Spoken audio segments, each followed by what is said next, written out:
The red report in front of you has been vetted by several demolition specialists. Now, it concludes that the most logical delivery system for the terrorists to use would be an airborne attack. We have spin coverage on the network and throughout the interlink. Several experts have been lined up to testify against the Bailey structural integrity. You have information for us? No, you already have the information. All the names and dates are inside your head. What you want, what you really need, is a story. A story can be true or false. I leave such judgments to you, Inspector. Our story begins, as these stories often do, with a young, up-and-coming politician. He's a deeply religious man and a member of the Conservative Party. He's completely single-minded and has no regard for the political process. The more power he attains, the more obvious his zealotry, and the more aggressive his supporters become. But if your ultimate goal is power, how best to use such a weapon? Well, it's at this point in our story that along comes a spider. He is a man seemingly without a conscience, for whom the ends always justify the means, and it is he who suggests that their target should not be an enemy of the country, but rather the country itself. 3 targets are chosen to maximize the effect of the attack. Eventually, his party launches a special project in the name of national security. At first, it's believed to be a search for biological weapons, and it's pursued without regard to its cost. However, the true goal of this project is power. Complete and total hegemonic domination.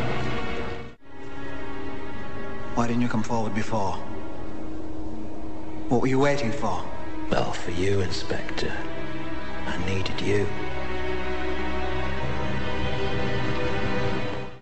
What we need right now is a clear message to the people of this country. This message must be read in every newspaper, heard on every radio, seen on every television.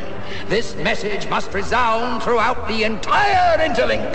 I want this country to realize that we stand on the edge of oblivion. I want every man, woman, and child to understand how close we are to chaos. I want everyone to remember why they need us. War and danger. Continuing danger. Hour of danger. Very, very dangerous world. A grave new threat. Horrific acts of atrocities. Murderous regimes dedicating to killing us. Because while the truncheon may be used in lieu of conversation, words will always retain their power. Words offer the means to meaning, and for those who will listen, the enunciation of truth.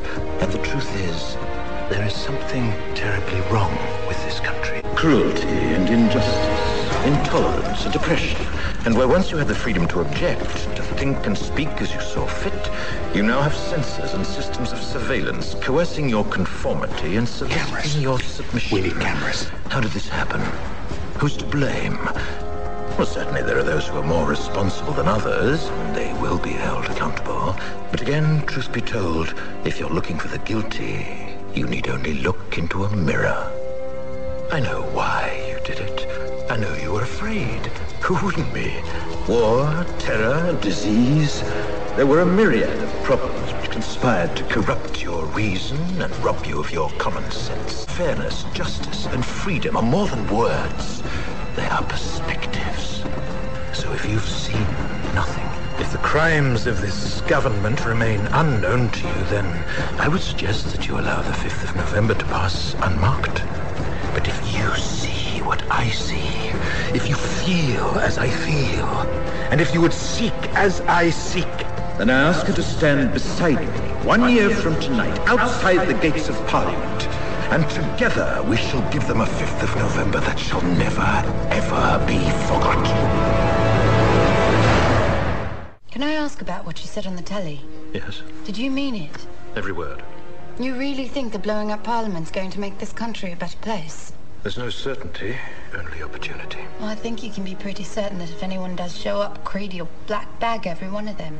People should not be afraid of their governments. Governments should be afraid of their people. And you're going to make that happen by blowing up a building? The building is a symbol, as is the act of destroying it. Symbols are given power by people. Alone, a symbol is meaningless, but with enough people, blowing up a building can change the world. Morning, Inspector. You're out early? Is something wrong? Don't look so good, sir.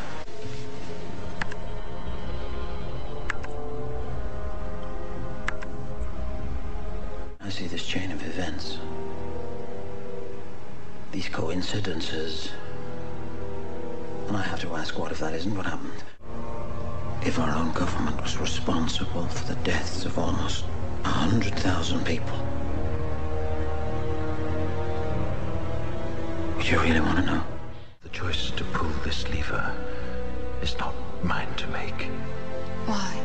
Because this world, the world that I'm a part of and that I helped shape, will end tonight. And tomorrow a different world will begin that different people will shape. And this choice belongs to them. Where are you going? The time has come for me to meet my maker and to repay him in kind for all that he's done. Die! Die! Why won't you die? Why won't you die? Beneath this mask, there is more than flesh. Beneath this mask, there is an idea, Mr. Creedy. And ideas are bulletproof.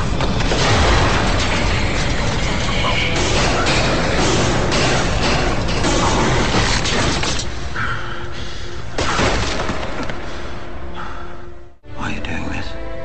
Because he was right. About what? That this country needs more than a building right now. Needs hope.